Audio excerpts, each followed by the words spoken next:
Scammers are a ubiquitous problem in the world, causing inconvenience for most of us. Scams can come in various shapes and sizes, some straightforward, while others are highly intricate. Individuals who fall prey to scams may experience significant financial difficulties, while complex scams can lead to extensive devastation, as was the case for the Albanian people in the late 1990s, 26 years ago. In order to comprehend how a pyramid scheme could potentially devastate a nation, it is important to first understand their basic mechanics. Pyramid schemes are illegal investment schemes that lure people in with promises of higher returns, but are in fact intentionally structured to cause substantial financial losses to their victims. Typically, a small group or individual offers a product or service that they claim will generate substantial returns on investment. In actuality, the product or service is frequently of poor quality or non-existent. The scheme depends on attracting new investors to fund earlier ones, creating a pyramid structure. Initially, this structure functions as intended, with new investors receiving payouts not from the service's returns, but from the money provided by subsequent members. However, as the scheme expands, it becomes increasingly difficult to provide payouts to all members due to the exponential growth in participants. Ultimately, the pyramid scheme inevitably crumbles, leaving those at the bottom with substantial financial losses and little to no chance of recouping their investments. Meanwhile, those who invested early and cashed out in time reap enormous profits. Unfortunately, these schemes are distressingly widespread, and individuals fall prey to them on a daily basis. Some people lose small amounts of money, while others lose their homes and life savings. However, in this particular case, an entire nation suffered total financial devastation. After World War II, Albania came under the rule of dictator Enver Hoxha, which ushered a 4-decade-long communist regime in the nation. Hoxha's Albania was a place of destitution and destruction, still reeling from the ravages of war. As an authoritarian ruler, Hoxha was determined to rebuild the country through any means necessary. In the early years of his regime, his government prohibited foreign travel, private property ownership, and religious practices. Those who resisted his authority, including clergymen, landowners, and peasants, were imprisoned, exiled, or even put to death.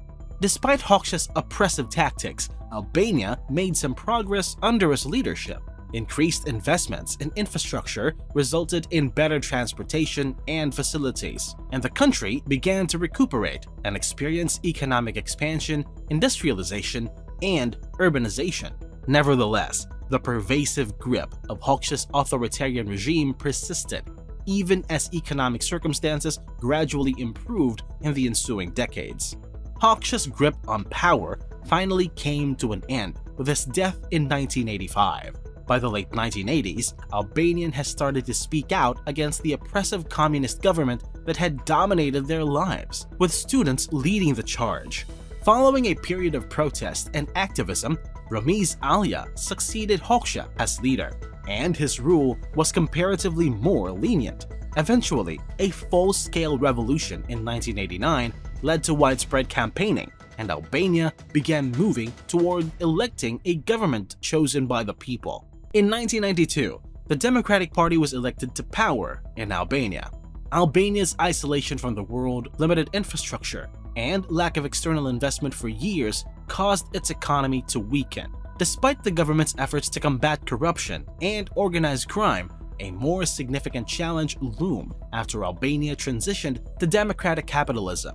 Being the poorest country in Europe, Albania struggled to find its footing, and its citizens were eager to climb the socio-economic ladder after decades of living under dictatorship.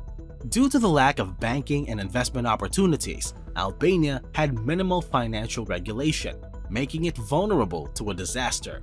The people were mostly poor, uneducated, and desperate, and had no exposure to the capitalist market.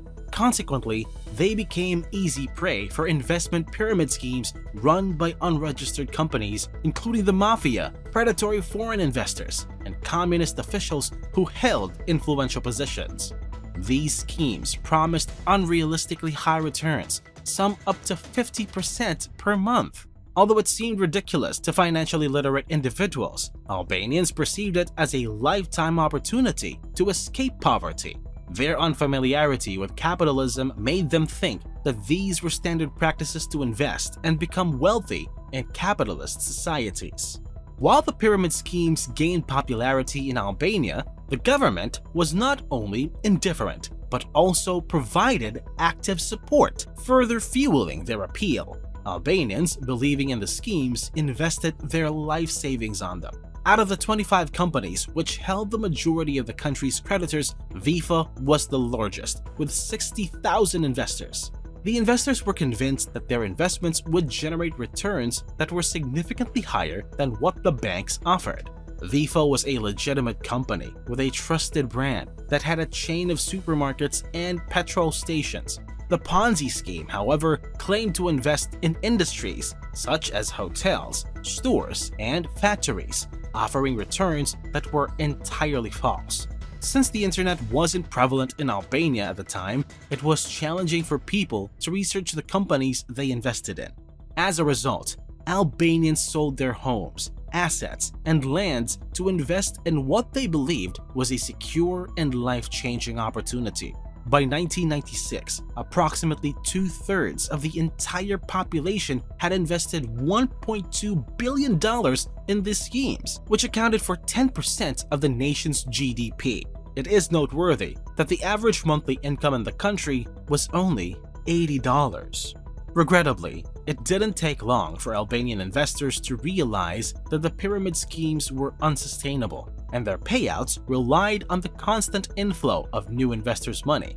In late 1996, the pyramid schemes reached their tipping points, with FIFA, the leading player, collapsing, sending investors into a panic, leading to the downfall of other major firms as well.